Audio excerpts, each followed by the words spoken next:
He lived two lives. One was deadly.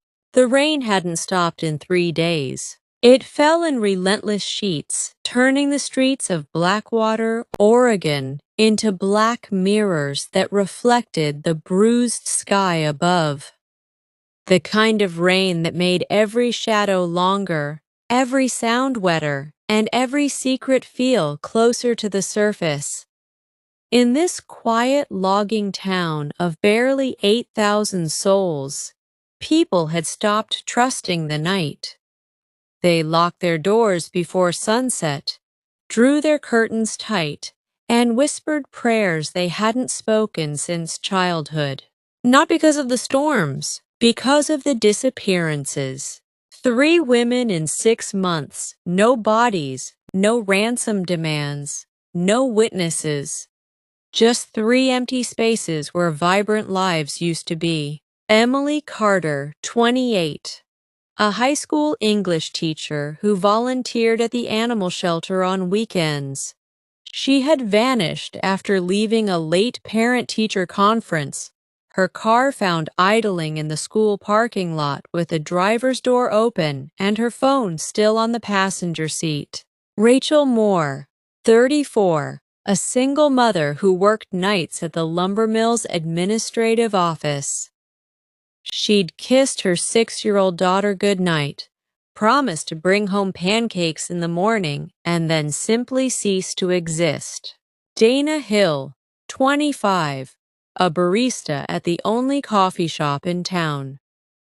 She had been seen walking home in the rain, headphones in, head down against the wind. That was the last anyone ever saw of her. Detective Aaron Blake sat alone in his cramped office at the Blackwater Police Department, the only light coming from a flickering desk lamp and the blue glow of his computer screen. The evidence board on the far wall was a monument to failure. Photos of smiling women stared back at him, Emily with her kind eyes and bookshelves behind her, Rachel hugging her daughter at a birthday party, Dana laughing with foam on her upper lip from a latte art contest she'd won. Aaron rubbed his bloodshot eyes. His tie hung loose around his neck like a noose he'd half-tied himself. He hadn't slept more than 2 hours at a stretch in weeks. Every time he closed his eyes, the same question clawed at the inside of his skull. What did I miss? He was 42 years old, but the mirror showed a man 10 years older. Salt and pepper hair that used to be thick and dark, now thinning at the temples. A jagged scar above his left eyebrow from a bar fight he didn't remember getting into 2 years ago. Hollow cheeks, eyes that had seen too much. Outside, thunder rolled across the sky like distant artillery. His phone buzzed on the desk. Unknown number. Aaron stared at it for 3 rings. Then he answered, "Detective Blake." Nothing but static at first. Then a whisper, low and intimate, as if the caller were standing right behind him. "You already know me." The line went dead. Aaron's heart slammed against his ribs. That voice, it wasn't just familiar, it was intimate, like hearing himself speak in a dream he couldn't wake from. He played the call back on his phone, but the recording was nothing but static and a faint, distorted laugh at the end. He grabbed his coat and keys. At 2:13 a.m., Aaron drove through the empty streets toward the abandoned Blackwater Motel on the outskirts of town. The call had pinged off a tower near there for 11 seconds before vanishing. The wipers slashed across his windshield, barely keeping up with the downpour. His headlights cut weak tunnels through the darkness. The motel was a corpse. Built in the 1950s and left to rot after the highway bypassed the town in the late 90s. The neon sign, once proudly proclaiming Blackwater Motel vacancy, now hung crooked, flickering weakly with the letters BLKWTERMOEL. Shattered windows gaped like missing teeth. Vines crawled up the rotting wood siding, thick with moss from the endless Oregon rain. Room 12 had a faint light glowing behind the curtains. Aaron killed the engine and sat there for a long moment, rain drumming on the roof of his unmarked sedan. Every instinct, every year of police work, screamed at him to call for backup, to wait for dawn, to not walk into this alone. But something deeper, something hungry and compulsive, pulled him forward. He drew his Glock 19, chambered a round, and stepped out into the storm. The door to room 12 creaked open on rusted hinges. The smell hit him like a physical blow. Mold, rotting carpet, and underneath it all, the unmistakable copper tang of blood.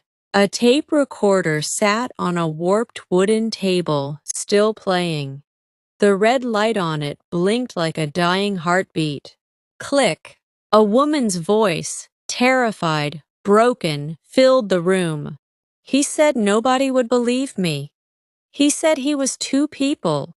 Aaron's stomach clenched violently. The voice continued, trembling. He becomes someone else at night. He watches. He waits. And when he takes you, you disappear twice. Once from the world. Once from yourself. Click. Silence. Then footsteps. Heavy. Upstairs. Aaron moved toward the staircase, gun raised. The old wood groaned under his weight like it was in pain. Each step echoed too loudly in the abandoned building. 1, 2, 3, breathing. Slow, heavy, right behind him. He spun around, finger tight on the trigger. The hallway was empty, but the door at the very end, room 16, was slightly ajar.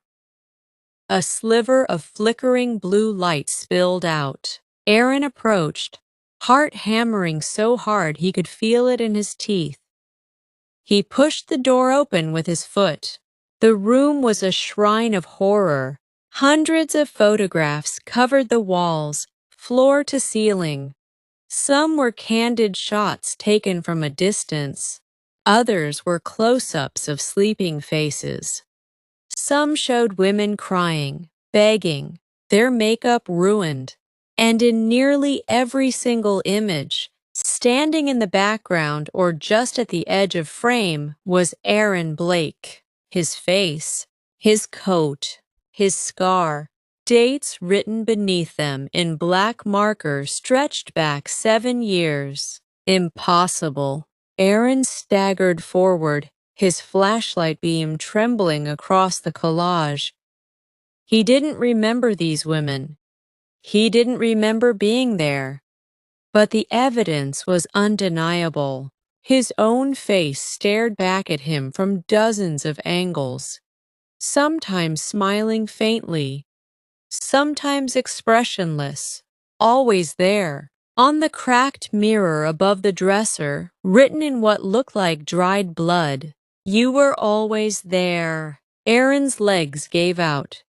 He dropped to his knees as memories, fragmented, violent, exploded behind his eyes. Driving at night through pouring rain, mud-caked boots in his trunk, a woman's muffled scream from the back seat, his own hands slick with blood, washing them in a river at 4 a.m. "No, no, no, no," he whispered, rocking back and forth. Then a voice behind him, calm, measured, his own voice. "You finally found us, Aaron." He looked up slowly. His reflection in the mirror was smiling. He wasn't. The lights died. Total darkness swallowed the room except for the occasional flash of lightning through the broken window.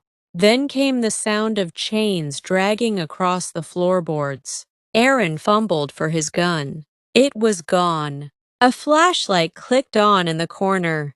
A man stepped into the beam. Same height, same build, same face, same scar above the eyebrow. The same wedding ring on his left hand. Lena's ring, the one Aaron had worn since her funeral. The man smiled gently, almost kindly. You really don't remember, do you? Aaron scrambled backward until his back hit the wall. This isn't real. You're not real. Oh, it's real, the man whispered, stepping closer. You created me. When Lena died, when that drunk driver took her, your mind broke, Aaron, shattered into pieces. The pain was too much, so you made me. Someone who could handle it, someone who could make the pain stop for a while. Lightning flashed again, and in that white instant, everything flooded back. The car accident. Lena's laugh turning into screams. The funeral where Aaron stood like a statue while the world moved around him.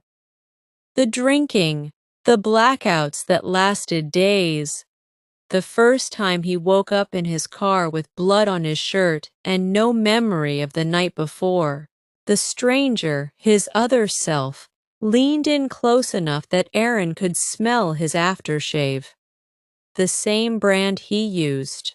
I protected you, the man said softly. I took the pain. I made sure no one could ever hurt you again by getting close. Emily, Rachel, Dana. They were getting too close to figuring it out, to figuring us out, so I handled it. I always handle it. Aaron's hands shook so badly he could barely speak. You're not real. I'm a detective. I catch monsters. The man laughed quietly. It was Aaron's laugh. Then why are your fingerprints on every burial site?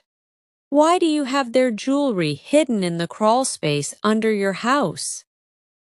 Why do the security cameras at the mill show you walking behind Rachel that night? Sirens exploded outside. Red and blue lights strobed through the broken windows. Police. Someone had tipped them off. Aaron turned toward the door for 1 second. When he looked back, the other man was gone. Only the mirror remained, and his reflection was still smiling. Police stormed the room. Detective Miles Harlan, Aaron's partner of 9 years, grabbed him roughly. Jesus Christ, Aaron, what the hell have you done? Aaron looked down. His hands were covered in fresh blood, but there was no body in the room. Only one final message written across the mirror behind him in fresh crimson. See you tonight. Or, the investigation that followed was a nightmare wrapped in bureaucracy. Aaron Blake was arrested the next morning at Blackwater General Hospital, where he had been treated for shock. The evidence uncovered over the following weeks was overwhelming. 9 disappearances across 3 states, stretching back 7 years, all women who had, at some point, crossed paths with Detective Aaron Blake, either as witnesses in old cases, as friends of friends, or simply as women who had shown him kindness after Lena's death. Hidden in the crawl space beneath his modest 2-bedroom home.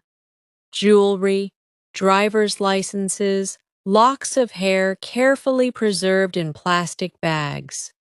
A diary written in 2 distinct handwriting styles, one Aaron's, neat and professional, the other erratic, almost childlike in its cruelty. Security footage from the motel showed only one man entering room 16, Aaron.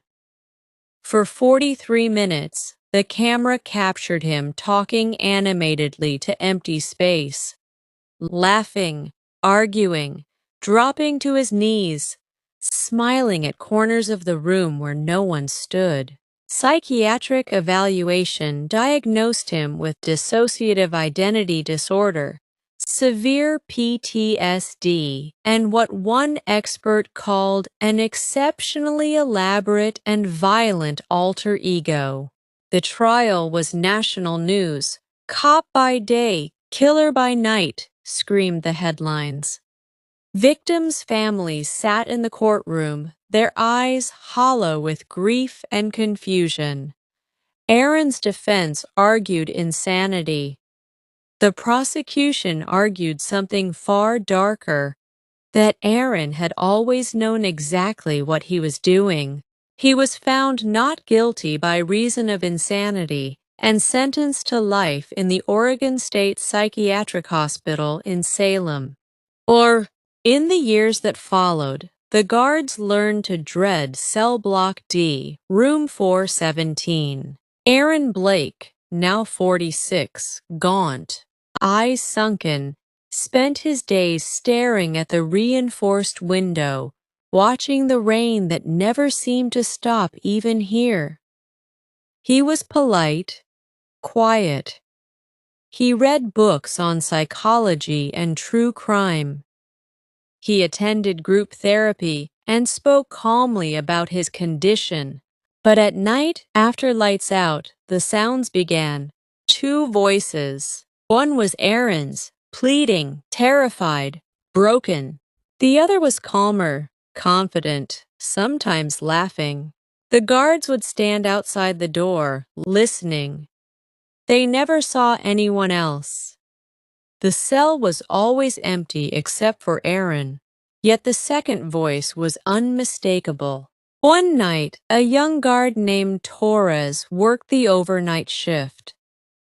At 3:17 a.m., he heard the conversation clearly through the observation slot. Aaron's voice weak. "Please, just leave me alone." The other voice warm and reassuring. "I can't do that, Aaron. You need me. Without me, you're nothing but a broken widower who couldn't save his wife. With me, you're alive." Then the sound of chains, though Aaron had no chains in his cell. Torres opened the door. Aaron sat on his bed, staring at the blank wall. His reflection in the polished metal mirror bolted to the wall was smiling. Aaron wasn't. Torres swore later that for one brief second he saw two silhouettes on the bed. But when he blinked, there was only one man. Some people hide secrets. Others hide monsters. But the most terrifying thing in this world is when you realize the monster isn't hiding at all. It's been wearing your face the entire time, and it's never going to let you go. Extended epilogue, the final visit. Years passed. Aaron's hair went fully gray. His body weakened from years of medication. The other patients feared him. The staff pitied him, but no one truly understood. On the night of the 7th anniversary of his incarceration, the rain returned with a vengeance, hammering against the hospital windows like desperate fingers. Aaron lay in bed, restraints loosely fastened as per protocol. He whispered into the darkness, "I know you're there." The voice answered immediately, as if it had been waiting. "Of course I am. I never left." Aaron closed his eyes. Tears slipped down his cheeks. "Why won't you let me die?" "Because," the voice said, closer now, almost inside his ear, "we're not done yet. There are still women out there who remind me of Lena. Still people who think they're safe. And when the lights go out, I'll be there to remind them they're not." Aaron's body began to tremble. The restraints creaked. In the observation room, The night nurse looked up from her monitor as the heart rate alarm began to blare. Inside the cell, Aaron's eyes opened. They were calm now, different. The smile that spread across his face was slow, genuine, and utterly chilling. He looked directly at the camera in the corner of the room and winked. The nurse screamed for backup. By the time they arrived, Aaron Blake was sitting up in bed, restraints somehow unfastened and neatly folded beside him. He was alone, but the second set of wet footprints leading from the bed to the door told a different story. The hospital went into full lockdown. They never found the second man. They never found Aaron either. Not really. Because some doors, once opened inside the human mind, can never be closed again. And some monsters don't need to escape. They just need to wait for the lights to go out. Well, good luck sleeping tonight. If you enjoyed this dark crime story with its layers of psychological horror, creeping dread, and devastating twist, hit that like button. Subscribe for more true-style crime mysteries and terrifying tales. And tell me in the comments, what would you do if you discovered the monster had been living inside you all along? See you in the next story. Stay safe out there.